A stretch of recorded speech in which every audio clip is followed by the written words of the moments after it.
In the heart of Sweetville, where sugar dust danced in the wind and the rivers flowed with rich cocoa cream, lived Mellow, the marshmallow who once dreamed of bouncing. But this story isn't about bouncing. This story is about bravery. One evening, as the candy sunset melted into glorious gold, dark clouds began to swirl high above the valley. The sky, once filled with sprinkles and echoing laughter, turned a foreboding gray. A nervous whisper spread through Sweetville like wildfire. The sugar storm is coming. When the sugar storm hits, anything too soft, too delicate, or too sweet simply melts away.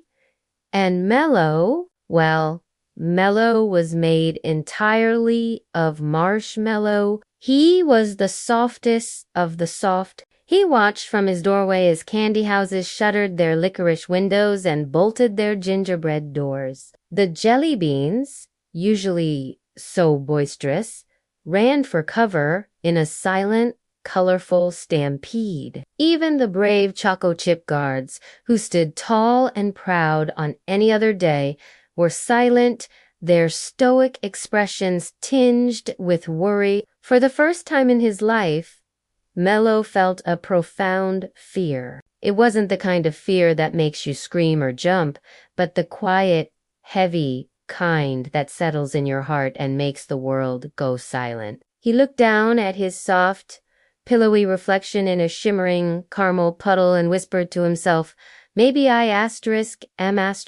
too soft for this world." But just then, as despair began to set in, an old candy cane elder, his stripes faded with time, hobbled over. He gently placed a single, tiny rainbow sprinkle on Mellow's hand. "Soft doesn't mean weak," the elder said, his voice raspy but kind. "Soft means you can bend, you can yield, and you can still not break." Remember that?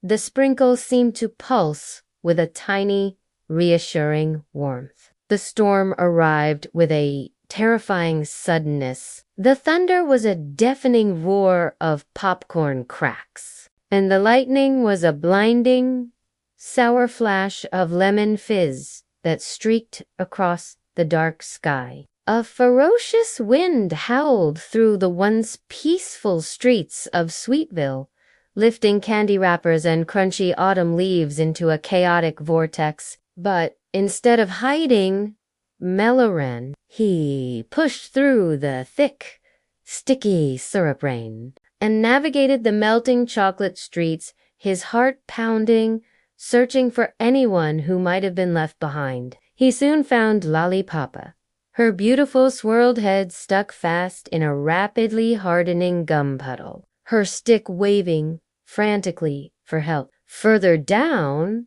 he discovered a little gummy bear trapped helplessly under a heavy, fallen candy crate. Mellow didn't hesitate. Even as he felt his own marshmallow edges begin to soften and melt from the acidic rain, he pulled them free. He used his entire body, his soft arms stretching, tearing slightly, and then reforming as he strained against the heavy crate and the sticky puddle. He pulled and pushed again and again, his own form changing with the effort, but he refused to give up. When the storm finally exhausted itself, the sunrise poured warm, honey-colored light over the town looked different, broken in places, yes, but also shining and new under the morning glow. And there stood Mellow, his edges uneven, his shape no longer perfectly round or smooth, but his heart was full and warm. He had endured. The old candy cane elder approached him again, a slow, proud smile spreading across his face. "You see," he said gently, "you didn't melt, Mellow.